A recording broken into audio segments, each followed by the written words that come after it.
Hello, everybody. Thank you for joining us.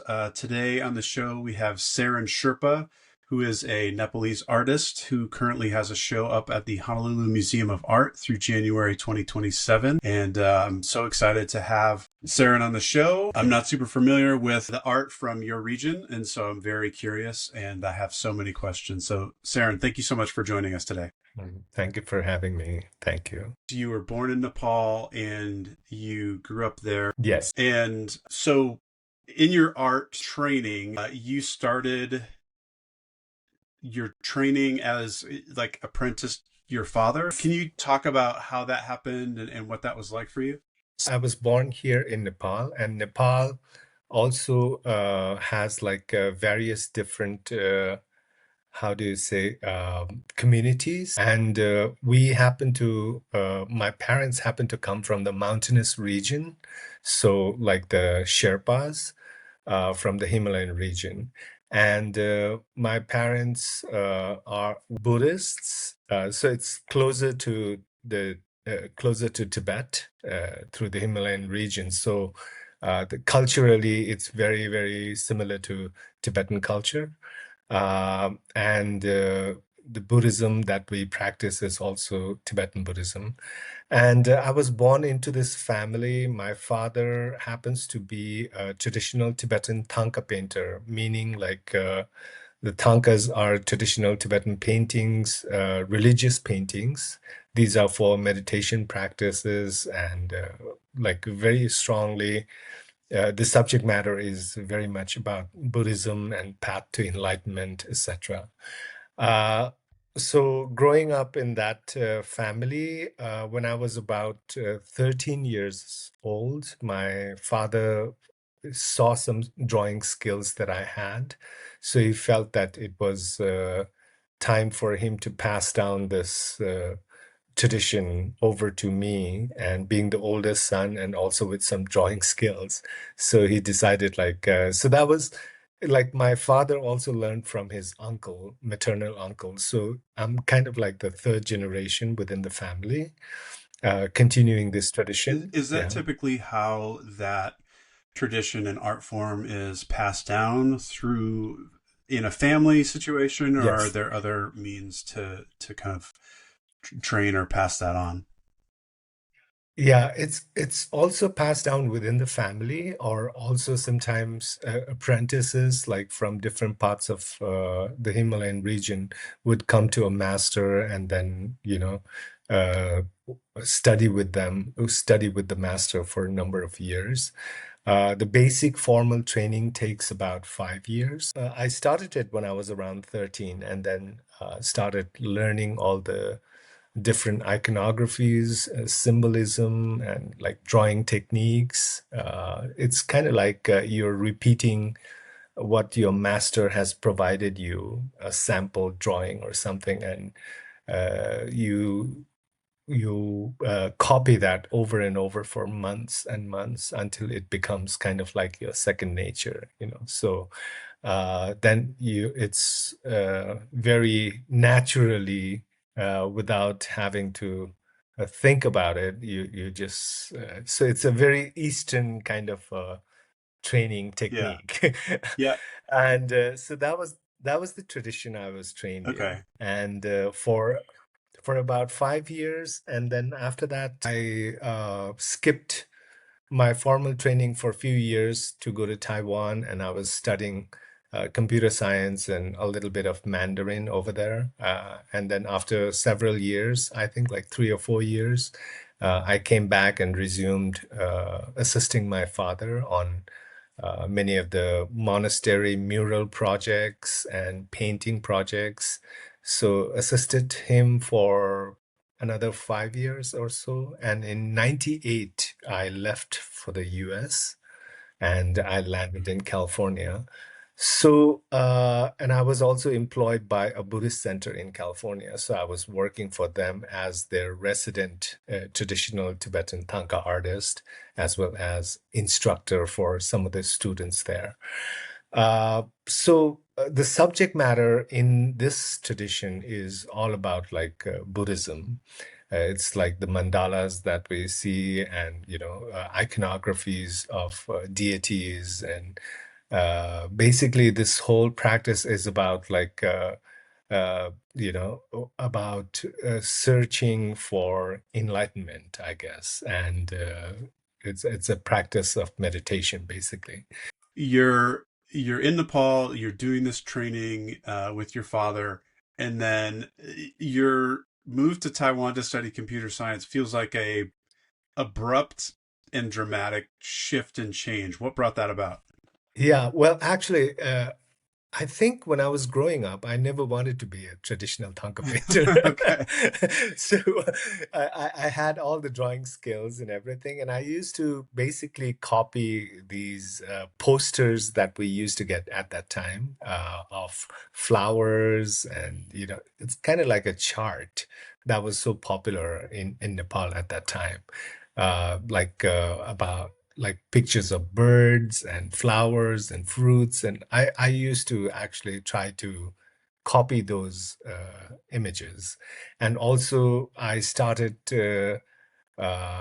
coming across, it was like early 80s that started coming across some images like from comic books, basically two-dimensional like style, flat style, where there is like I think we used to have a lot of comic books that were published in India, and it was like comics on mythologies, Mhm. like the Indian mythologies, and deities with speech bubble and then communicating and all kinds of stuff like Yeah. that. So at home, I was getting this training on traditional, very strict, rigid meditational paintings. But at the same time, in the popular culture around me, I would see these comics, and also gradually I started meeting like visitors from the US and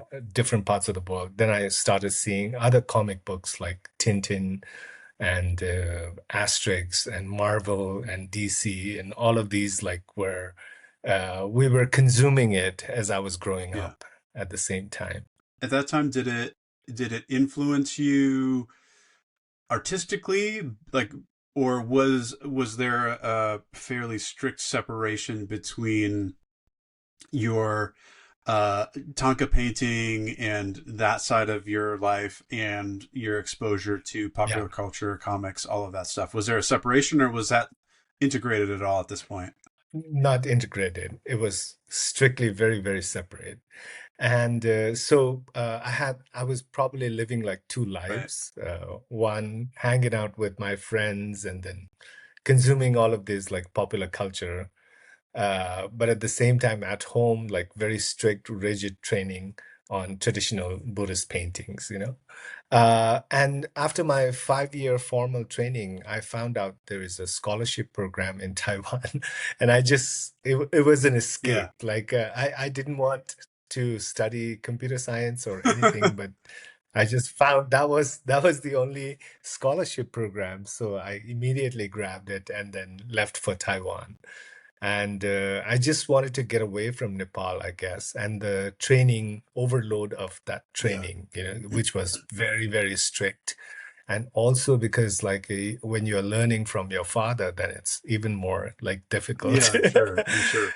uh, It, and then your time in Taiwan, obviously culturally there's a difference there. Do you have then more access to popular culture and the broader world of popular culture? Was that a draw, or was that a like just a something that happened there, or that was that part of the ticket out of Nepal? Like, was that a part of it for you?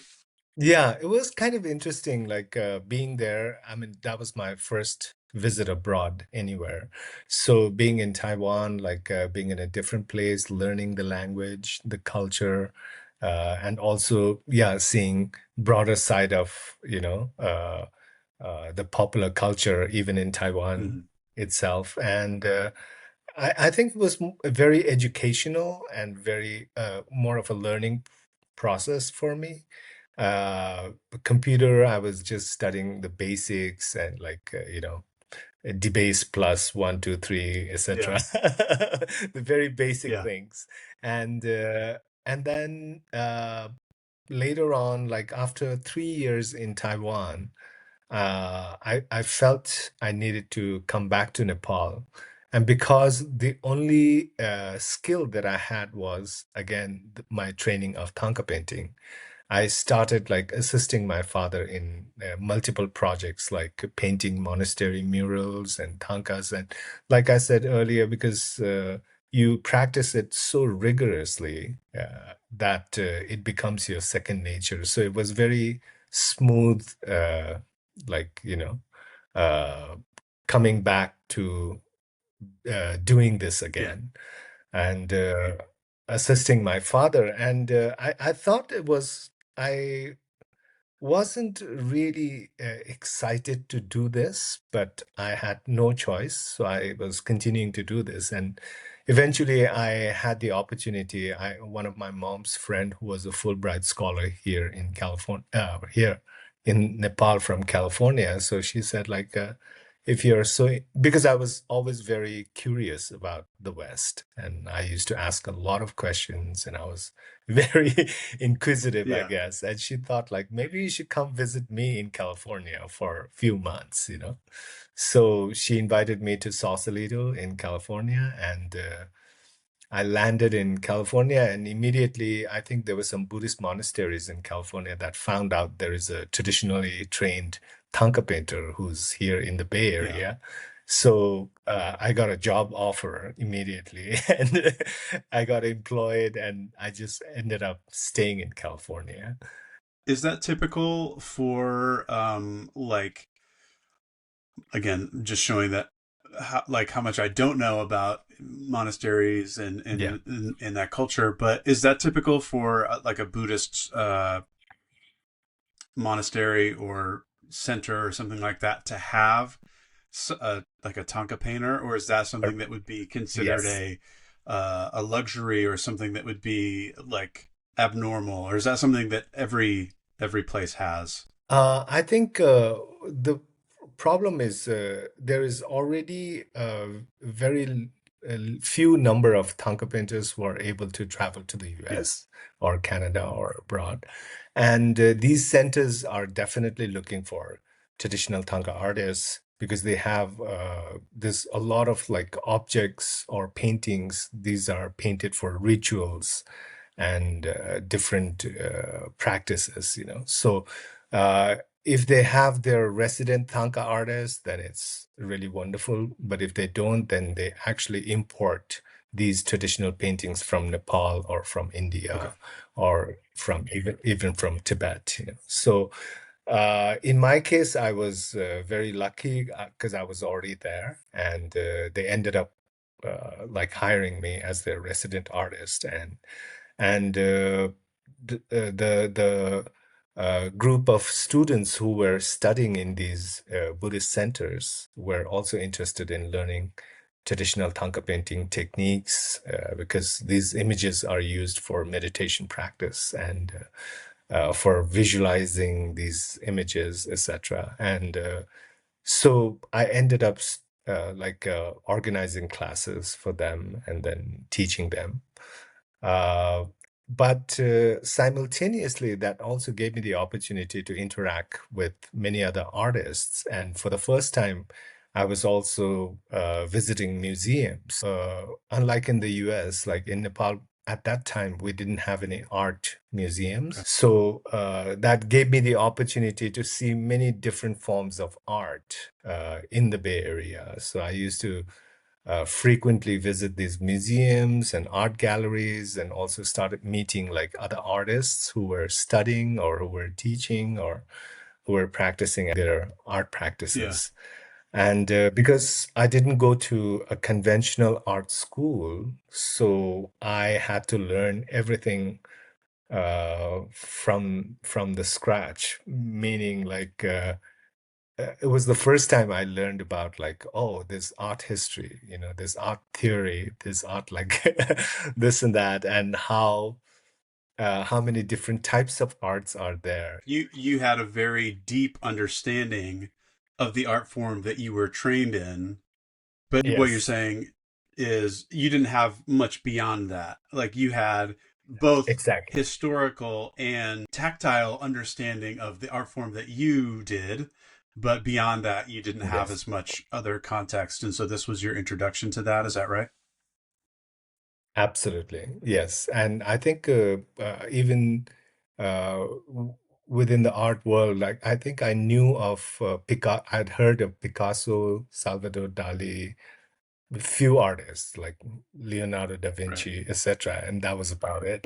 Being there in the Bay Area and interacting with all of these artists and becoming friends with them actually helped me to study, sort of like a crash course on art history and everything, and also how artists display their work and work with the galleries and museums. And so that was my first encounter or to understand like how this Yeah. works. Uh, Luckily, I think in 2003, I was invited by the Asian Art Museum of San Francisco in San Francisco, and they had this unique program. They were trying to celebrate different artistic tradition within Asia.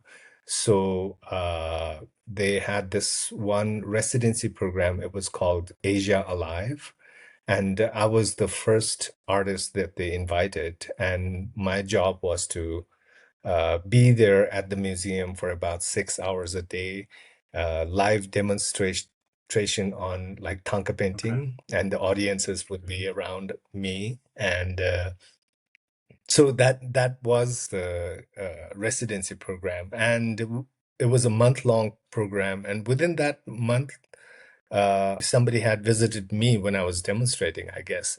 And the person had reached out to the museum, and turns out like they were from Jamba Juice, and they were looking for an artist to do a mock-up of Thangka painting for advertisement for their new drink, which was called Enlightened Smoothie or Uh-huh. something. Okay.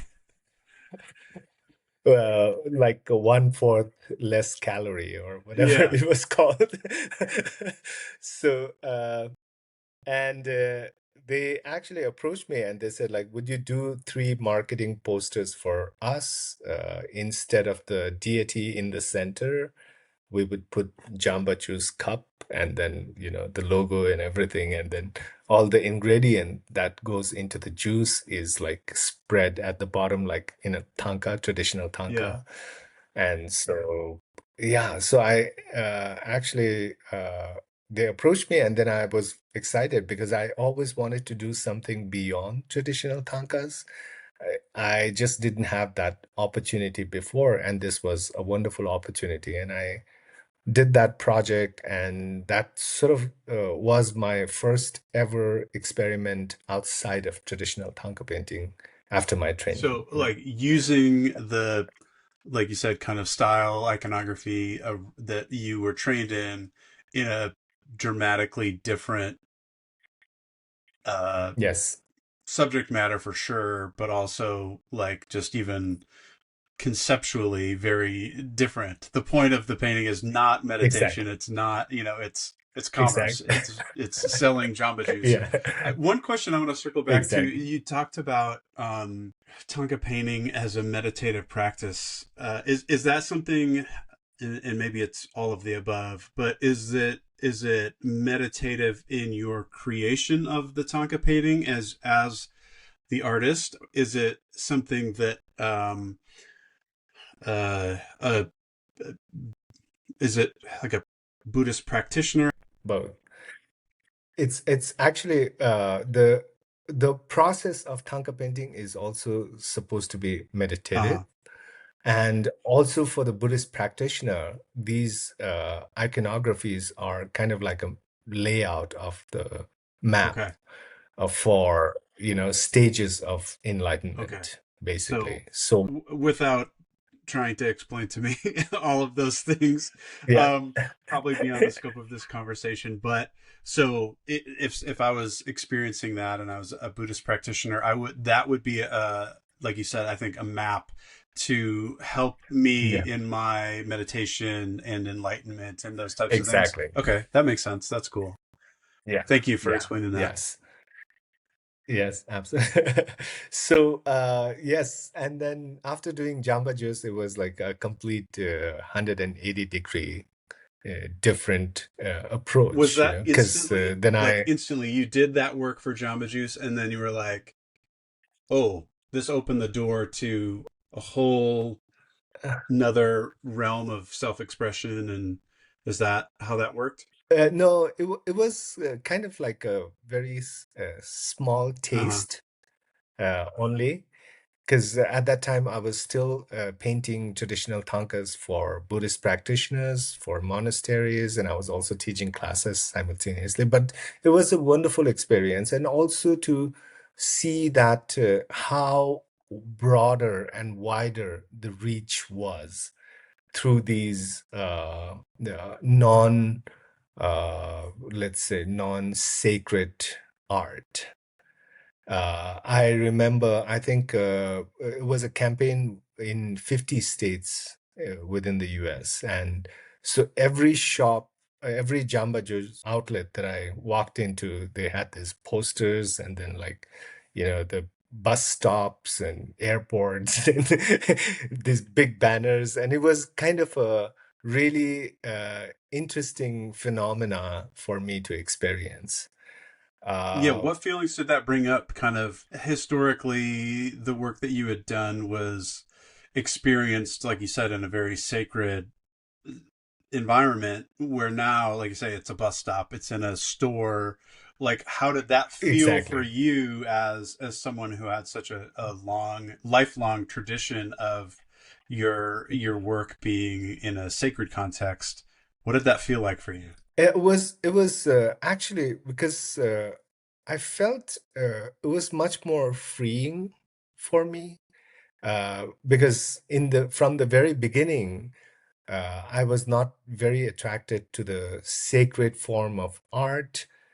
And I think there's a story behind that too, is because, like, when I was growing up, I used to hear a lot of stories about masters from even before my father's generation, how these artists were highly revered by big monasteries and communities and everything.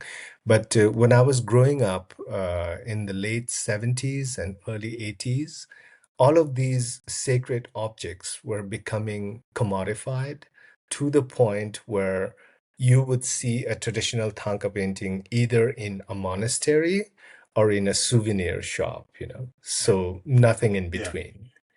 And I guess I was always more attracted for it to be appreciated in a different level, in a different form. Like, because it was broader, just taking the example you gave, in a souvenir shop, it's accessible to anyone, whereas in a monastery Exactly. it's not as accessible. Is that what the draw was? I think I didn't know what I was looking for until I actually landed at the museum in San Francisco. Then I saw, oh, this is the place. Like, it is neither very, very commercial nor very, very inaccessible. Somewhere it has its own space, but at the same time, it is also highly respected Mm-hmm. as an art Mm-hmm. form. So I guess I was looking for that, but I had no clue there is something like that You didn't know exists. what you were looking for until you found it. Yeah, Exactly. got it. Okay. So I still remember the first time the same museum which invited me to do the demonstration program. Uh, right after I landed in San Francisco, I actually went to this museum with some of my other student friends. And I thought I'll see some very interesting artworks. And I remember paying the entrance fee. I think it was like $10 or something. And then for me, $10 was a lot of money back Yeah. then, as someone who just arrived from Nepal. Yeah.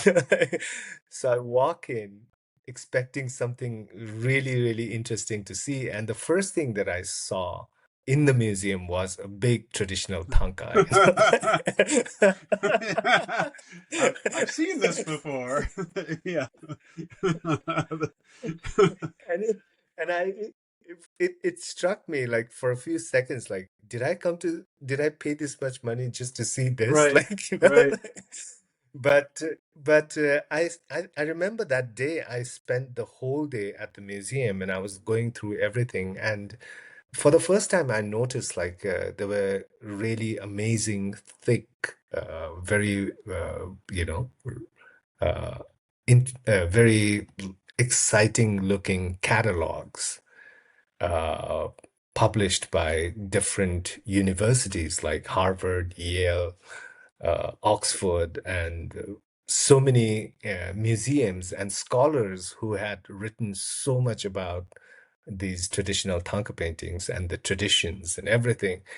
And this was so fascinating for me to see that because I had never experienced that back home in Nepal. Interesting. The only thing, yeah, the only thing that I had, yeah, in a temple, like in a monastery, where we actually do prayers and, do the rituals and stuff, or in a very, very common souvenir shop who would do like all of these like very traditional tankas, but done in very, very factory Yeah. setup with a large number of like workers working in assembly line just to cater it to the Yeah. tourists. So So like, is it the exposure to Tonka painting in a academic or like a scholarly way versus yes, experiencing Tonka painting in a sacred, spiritual, or even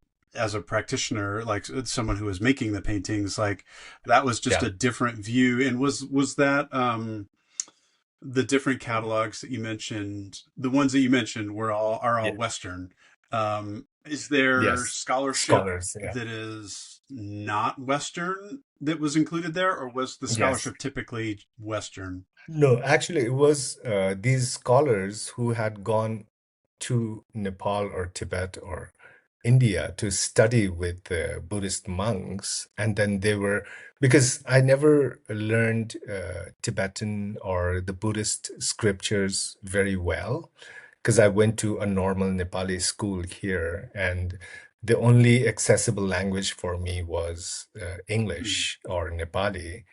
So when I was able to read these books and catalogs, then I could like totally understand what it is.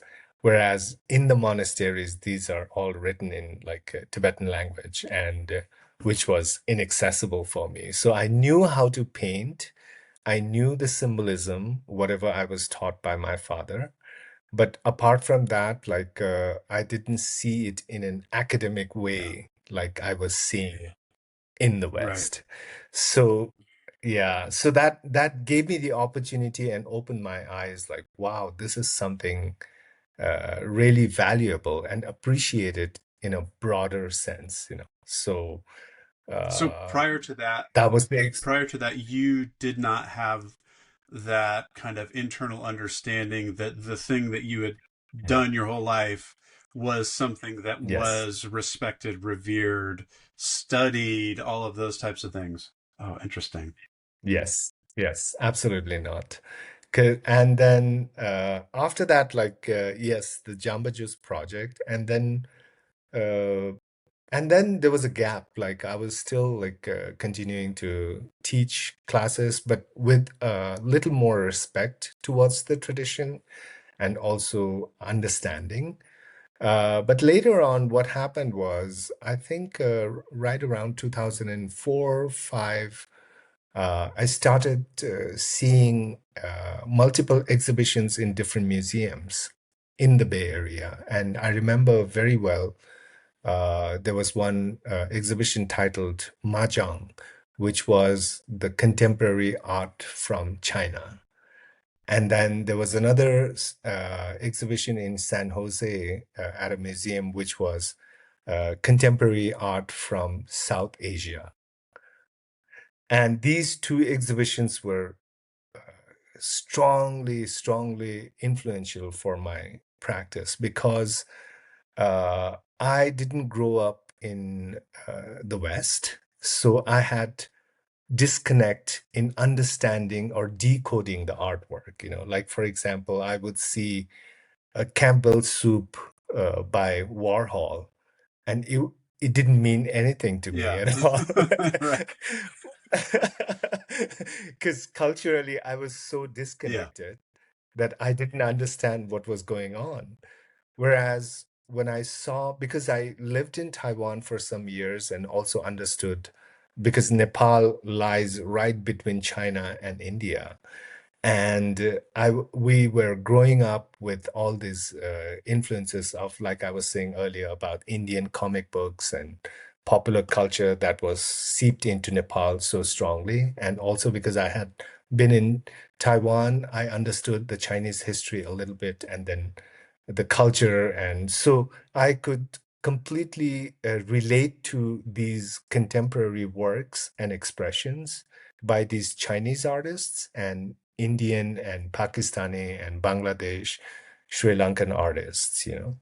Uh, so that's, and also there's one tradition in India, which is miniature painting, which is kind of like the Persian miniature, and Indian miniature is very similar. And the technique is very similar to Thangka painting. And I saw one artist who had used traditional techniques to convey contemporary concerns. Even within the Chinese tradition, there's like traditional calligraphy work that is done, and this artist had used that technique to convey like contemporary concern with a different subject Yeah. matter. So that actually gave me so much how do you say, inspiration to say like, wow, I know this technique. Now how can I communicate with the world Yeah. about not necessarily sacred subject matter, but about like, social issues, personal issues, identity. I don't know, it could be like so many other things, So political yeah, issues. so Yeah. I just want to kind of get a timestamp on that. You're like at that point mid 30s. Is that right? Yes. So Yes. Early 30s. so Yeah. up through your training started at 13, you'd been doing this Yeah. art form for 20 years, and Yes. only Yes. then um, did you have a path for self-expression and kind of like you said, like using the art form that you knew and lived every day to talk about things that were important to you and things that matter to you, and so oh, that's so fascinating. That is true. Because by the time I had already like had this habit of visiting museums and galleries and art shows, and I noticed that everyone was talking about issues around, surrounding us, meaning like talking about humanity, talking about like identity, talking about so many issues.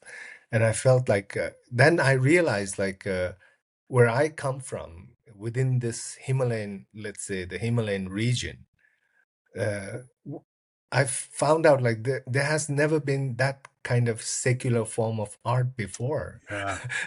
Because the only art form we were familiar with was all about, yeah, Buddhism and then religious Yeah. iconography, things like that. So, So at this time, early 30s, through your life, did you identify as an artist or did you identify as a Thangka painter?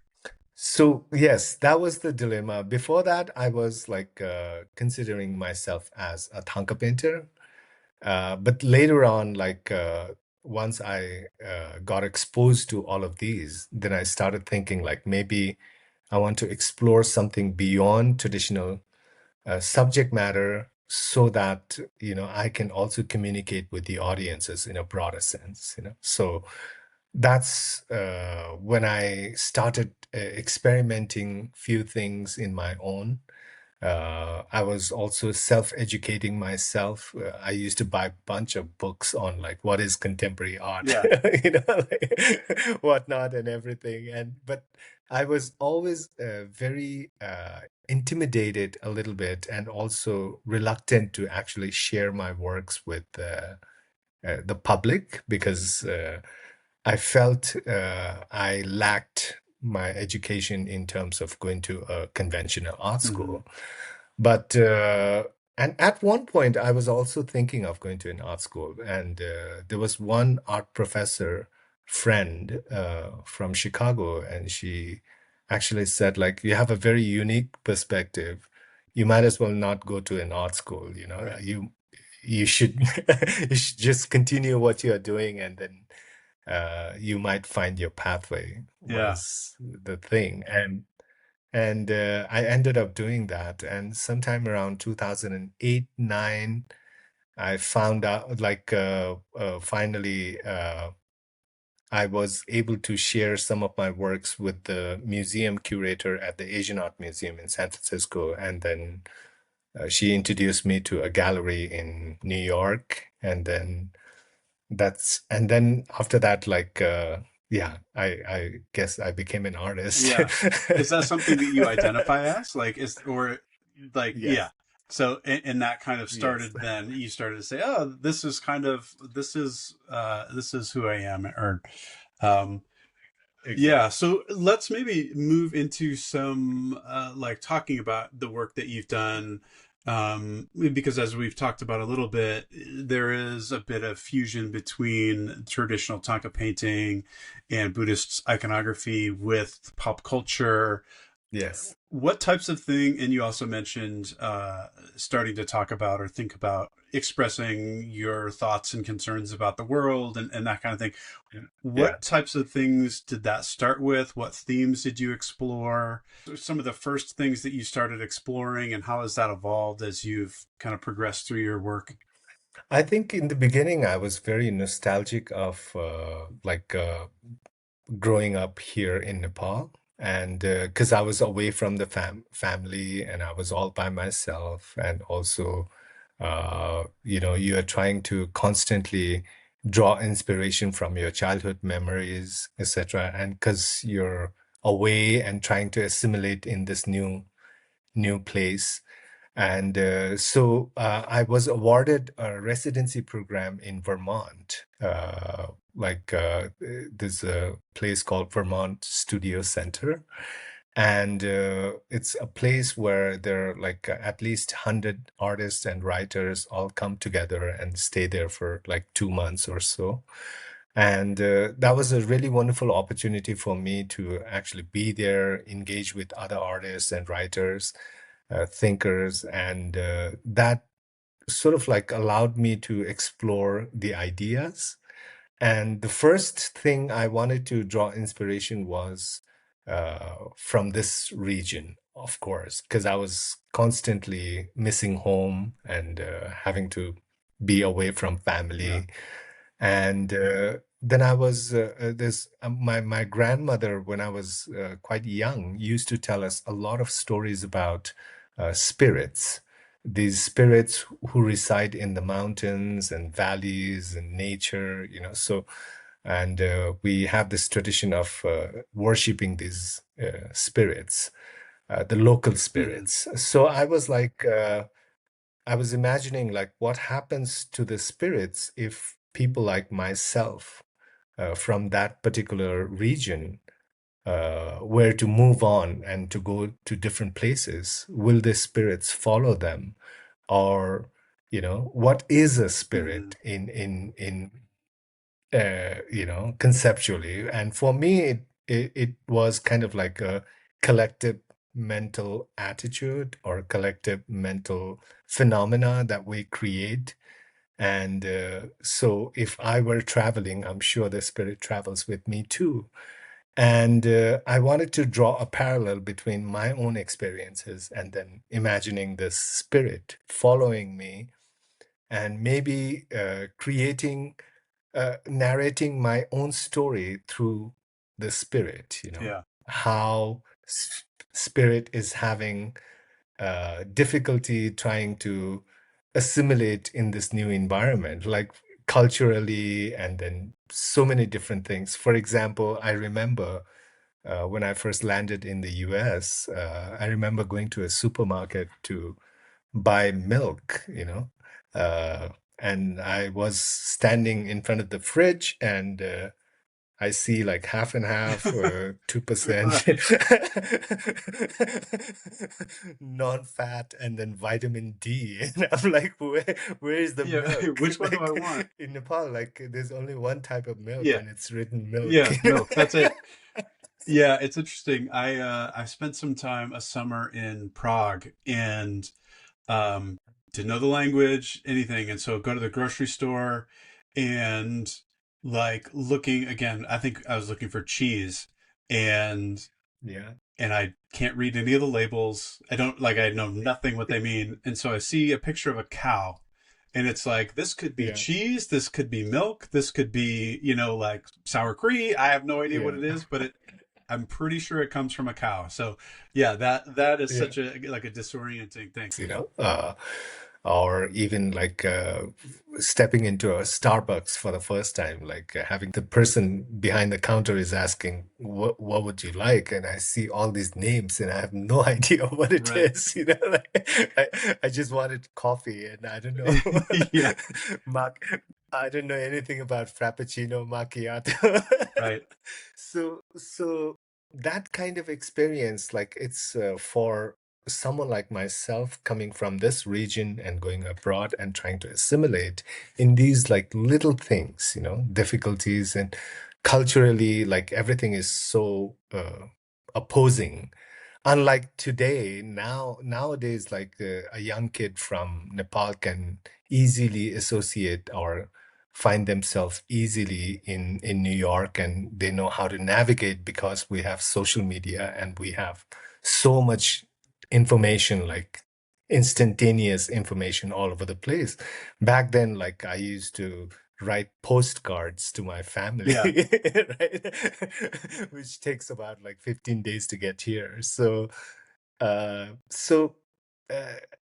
at that time, I think, yeah, very nostalgic about my childhood memories and then home, everything. So my spirit started becoming my kind of like my alter ego, this character that I started creating, and which resembles a little bit like a Buddhist deity, but it's not really a deity. It looks a little like human. And then encountering all of these new phenomena, as well as I used to listen to a lot of news, like I used to listen to NPR a lot at that time in my studio whenever I'm Hmm. painting, and then hearing all these informations and news, and that would actually get reflected in my work, Yeah. So yeah, so that was how it all started. Yeah. Well, it's interesting. And like in some of the different work that I've looked at and seen, and then also over your shoulder, I'm not sure if that's a piece of yours or not, but Yes, butterflies yes, show up a lot. Is yes, so in the Western yeah. world, butterflies kind of signify change, metamorphosis, growth, evolution, those kinds of things. Is that similar in your Yes. culture? In our like traditional paintings, there's no Okay. butterflies. Yeah, interestingly. So I adopted it like, I wanted to incorporate that into my work.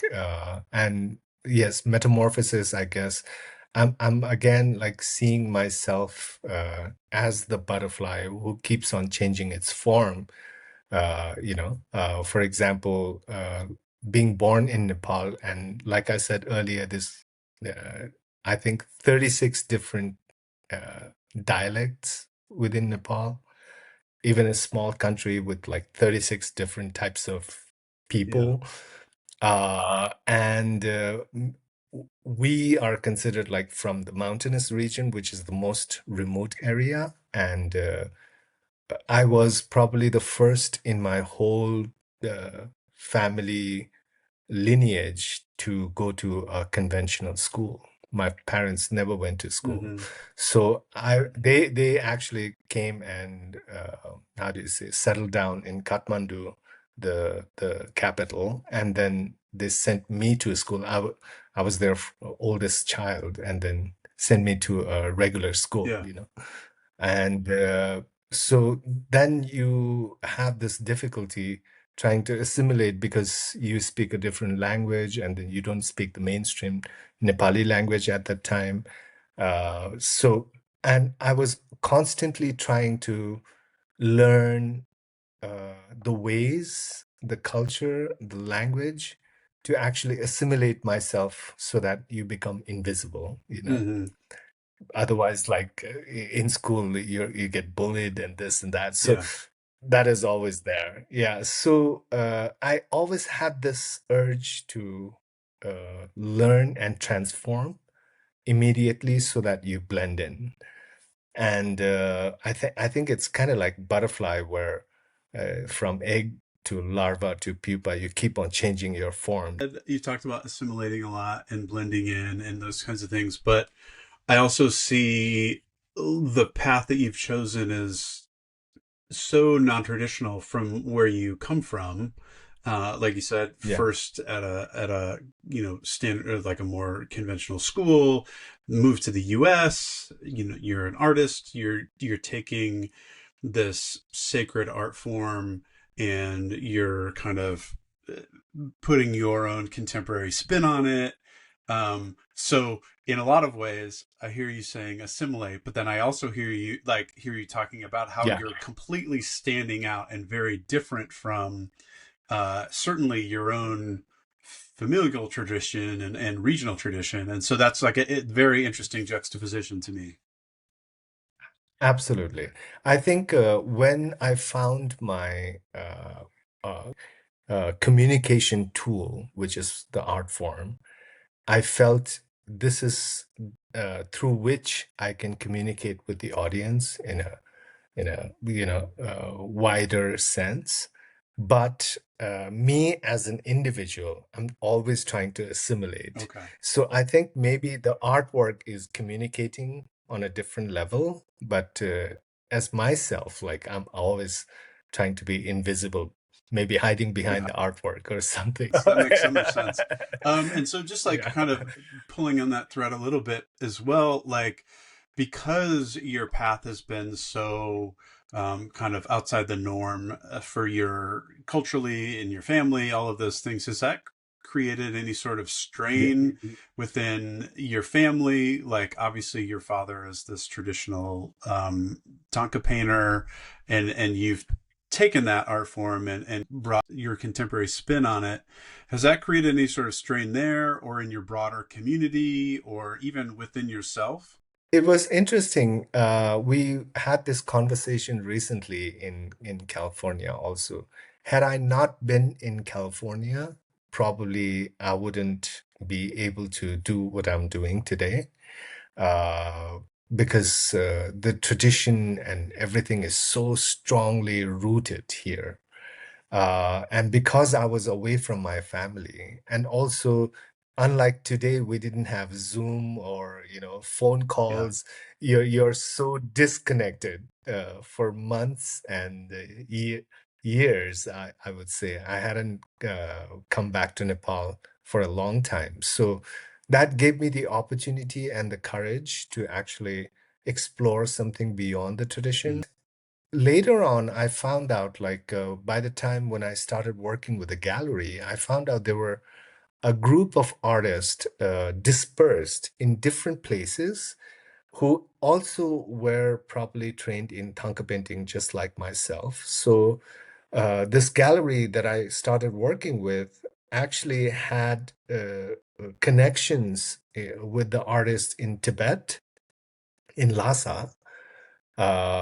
He had started working with them, and their works were also kind of similar, like mine, because we were all thinking Yeah. alike at that around the same time. So sometimes I would come across another artist in Switzerland, a let's say, Nepali Tibetan artist who's born or brought up in Switzerland, someone in New York, someone in Australia, Yeah. like so it was very, very interesting. I think that kind of we shared the similar kind of experience, and almost all of us were from the same generation. And it was much later we found out like there were these things happening in many parts of the world. Yeah. Yeah.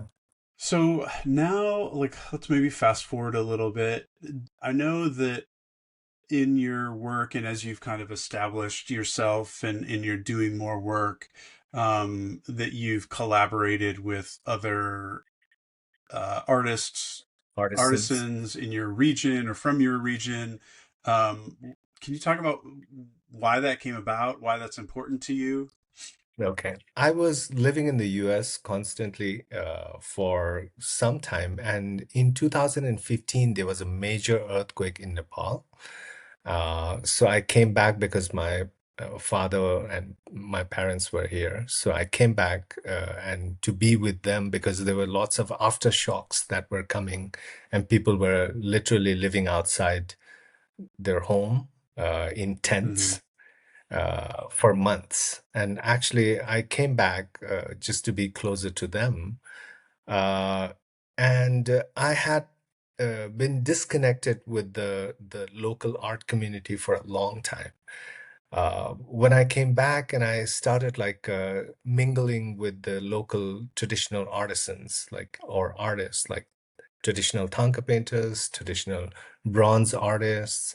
Uh, then I found out their situation was pretty much the same when I left.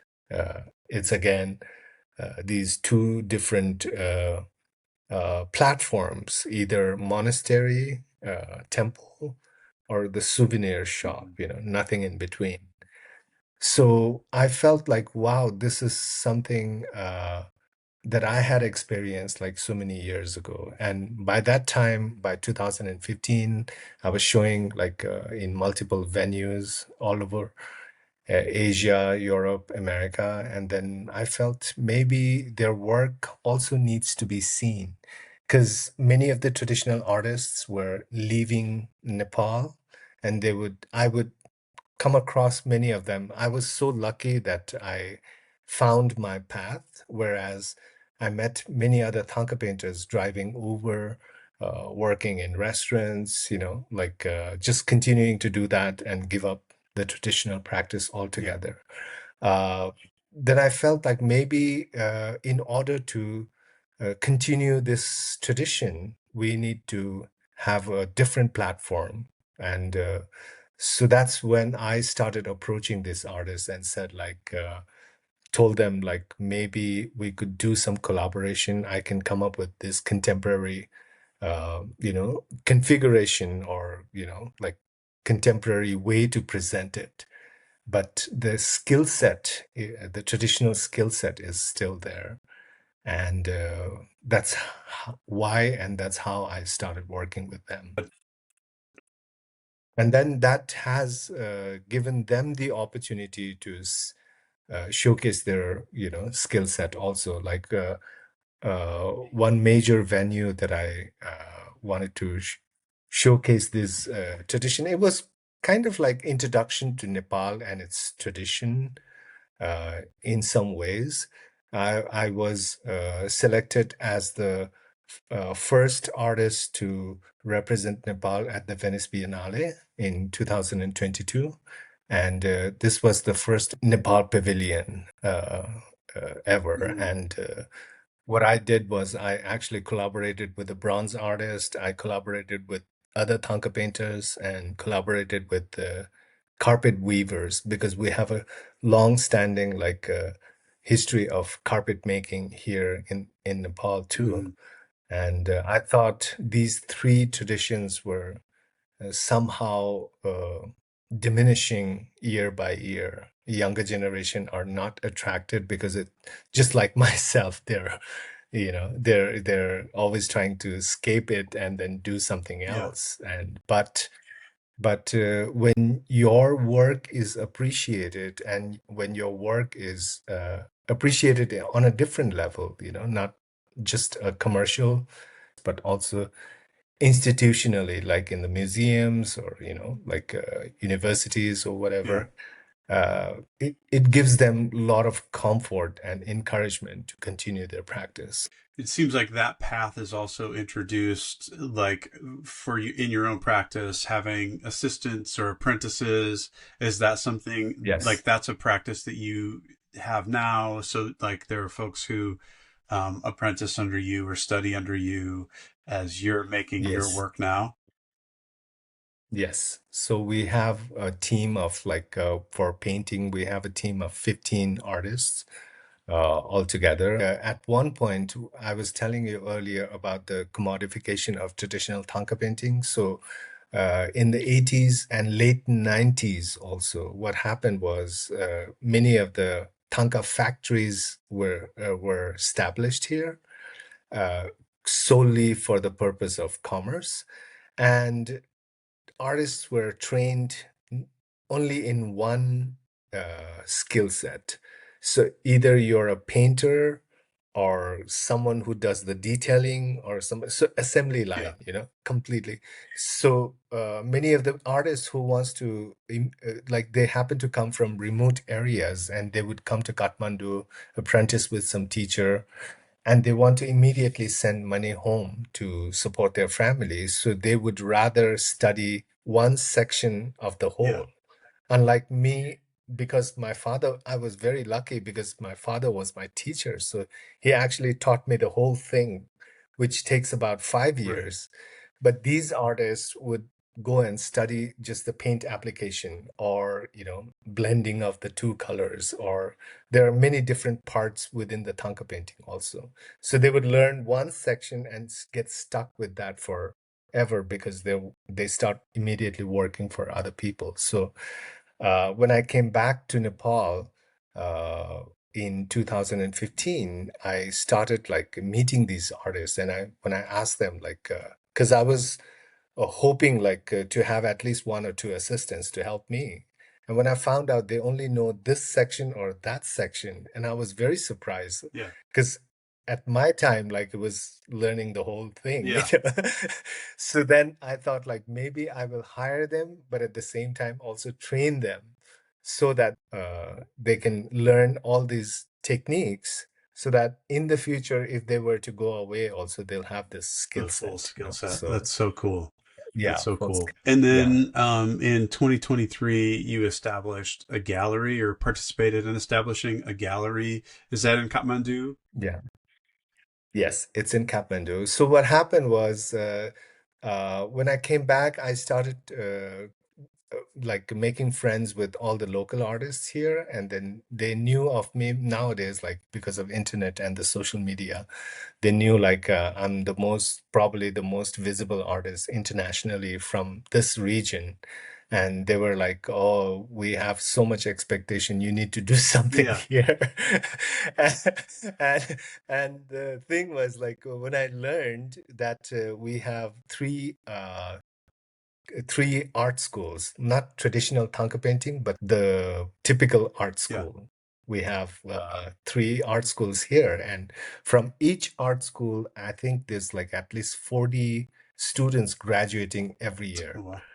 And so it's like 120 artists, but we have no places to show their work. Yeah.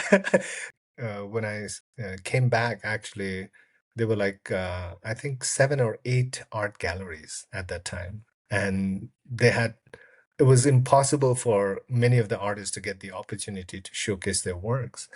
And most of the galleries were also very commercially driven galleries, and their objective is to make money off of the Right. artist. So they would rather choose popular artists which sells easily than those recently graduated ones. Yeah. And so we decided, my wife and I decided like we should start something in our own and then maybe have like give opportunity for those who actually don't get to showcase their work Yeah. much more. And I was very fortunate because where we have the gallery, the building owner is a friend of mine. And I spoke to him, and then we created kind of a barter thing where I don't have to pay rent, and I just have to create some create an artwork, and then that pays off for like a year's Yeah. rent, you know. That's awesome. That's so So cool. yeah, then I don't have to worry about like not selling the artwork, Right. but rather like, you know. Right. Yeah. Yeah. And so that enables this show space for up and coming artists of the region that can then Yes, establish themselves in the art world and absolutely. making Yes, what a I mean what a gift to the region, to the world. That's really really awesome. So we have a tradition on the show here where I've asked you a ton of questions. So now it's your turn. You can ask me a question, ask our listeners yes. a question. So, what is the question of the week from you, Sarah? Hmm. I had my answer ahead of the question because when we were communicating, I didn't know how much you knew about the Yeah, region and also about the thing. And then it was really wonderful to understand, like, you know, and share all of these things in step by step. But at the same time, uh, also to ask you, like, have you had the opportunity to uh, uh, let's say, have this conversation with multiple different artists or yeah, no. I think so. As you know, had Catherine Whitney on the show. She introduced us. yes, I have a few friends who are art professors at a school here in Seattle.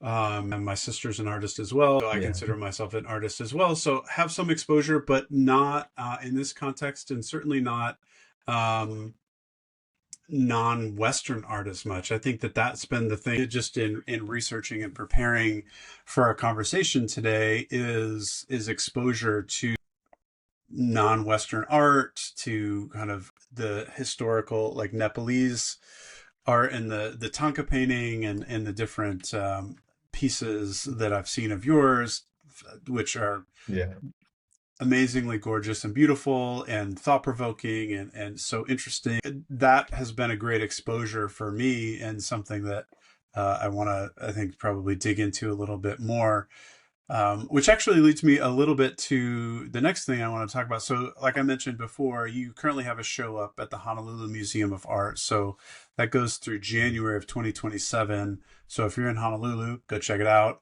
Do you have work up yeah. anywhere else? And then I believe that show that's up at the Honolulu Museum of Art is coming to Seattle. Is that accurate?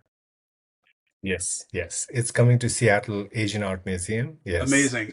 That is literally about 5 blocks from my house. So I'm Okay, so that's excited great. for that to happen. I will be there for sure. Yeah, And so that's in yes. the spring or summer next Yeah, year, that starts in March March, of. and I think it opens on the 4th of Okay. March or something like that. So I'm supposed to be in Seattle on the 4th of All March. right. Well, I look forward to that. I will be there. Well, is there anything else that you want to share or plug or let folks know about Yeah, you, about any of the yeah. work that you're doing? Apart from that, like I think in September, on the 20th, 22nd of September, I'll be in New York for the Armory show that happens in New York every year. So it's an art fair, Okay. and I'm showing there for the first time. Oh, cool. One another in the West Coast, another museum that I was always looking forward to show was the Seattle Art Yeah. Museum. It's very exciting, and even though I lived in the Bay Area for almost like 22 years, I've been to Seattle only Okay. once. So this time I hope to, yeah, absorb more. Yeah. Yeah. That's so cool. Well, Saren, thank you so much for taking the time today. Really appreciate you coming Thank on the you. show and Thanks for all that you do. Thank you so much. And thank you for having me and giving me this opportunity. Goodbye, baseball!